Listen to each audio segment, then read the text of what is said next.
नमस्कार, आपका स्वागत है हमारे चैनल व्रत भक्ति ज्ञान में।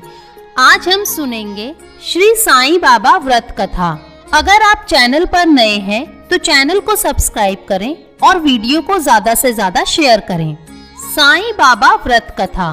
किरण बहन और उनके पति किशन भाई एक शहर में रहते थे। वैसे तो दोनों का एक दूसरे के प्रति गहरा प्रेम था, परंतु किशन भाई का स्वभाव झगड़ालू था।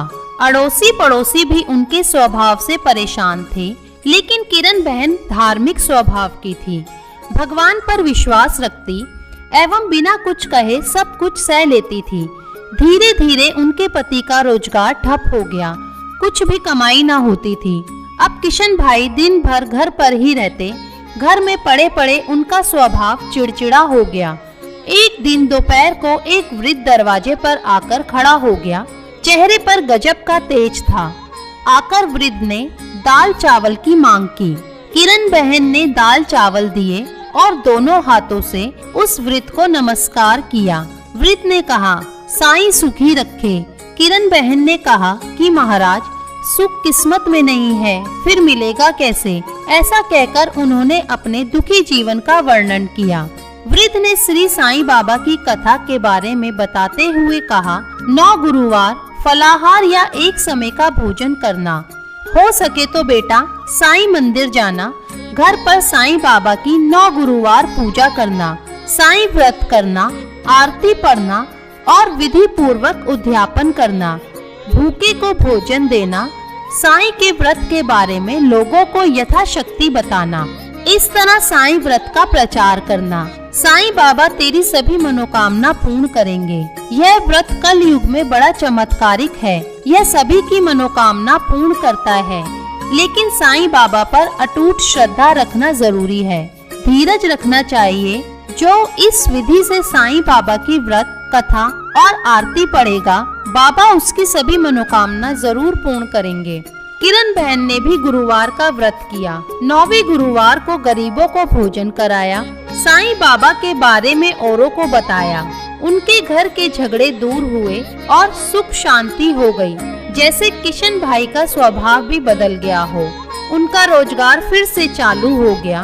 थोड़े समय में ही सुख समृद्धि बढ़ गई। अब दोनों पति पत्नी सुखी जीवन बिताने लगे। एक दिन किरण बहन के जेठ जेठानी आए और बातों ही बातों में उन्होंने बताया कि उनके बच्चे पढ़ाई नहीं करते, परीक्षा में फेल हो गए हैं। किरण बहन ने 9 गुरुवार की महिमा बताई और कहा कि साईं बाबा की भक्ति से बच्चे अच्छी तरह से अभ्यास कर पाएंगे, लेकिन इसके लिए साईं बाबा पर विश्वास रखना जरूरी है। वे सबकी सहायता करते हैं। उनकी जेठानी ने व्रत की विधि पूछी तो किरण बहन ने कहा कि 9 गुरुवार फलाहार करके अथवा एक समय भोजन करके यह व्रत किया जा सकता है, और 9 गुरुवार हो सके तो साईं दर्शन के लिए मंदिर जाने को भी कहा। साथ ही यह कहा कि यह व्रत स्त्री पुरुष या बच्चे कोई भी रख सकता है। 9 गुरुवार साईं तस्वीर की पूजा करना, फूल चढ़ाना, दीपक अगरबत्ती आदि करना, प्रसाद चढ़ाना एवं साईं बाबा का स्मरण करना, आरती करना आदि की विधि बताई। साईं व्रत कथा, साईं स्मरण, साईं चालीसा आदि का पाठ करना। 9वें गुरुवार को गरीबों को भोजन देना। 9वें गुरुवार को साईं व्रत की जानकारी अपने सगे संबंधी अड़ोसी पड़ोसी को देना।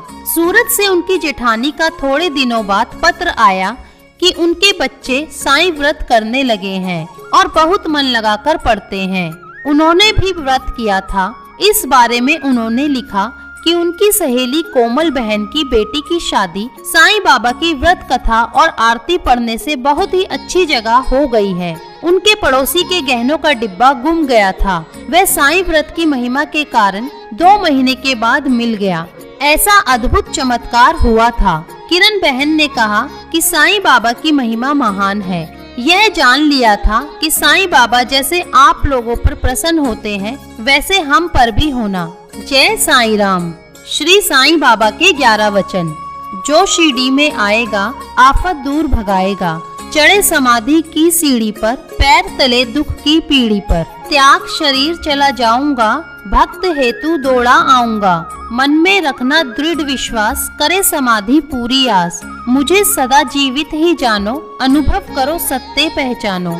मेरी शरण आ खाली जाए, हो तो कोई मुझे बताए। जैसा भाव रहा जिस जन का, वैसा रूप हुआ मेरे मन का। भार तुम्हारा मुझ पर होगा, वचन न मेरा झूठा होगा। आ सहायता लो भरपूर, जो मांगा वह नहीं है दूर। मुझ में लीन वचन मन काया, उसका ऋण न कभी चुकाया।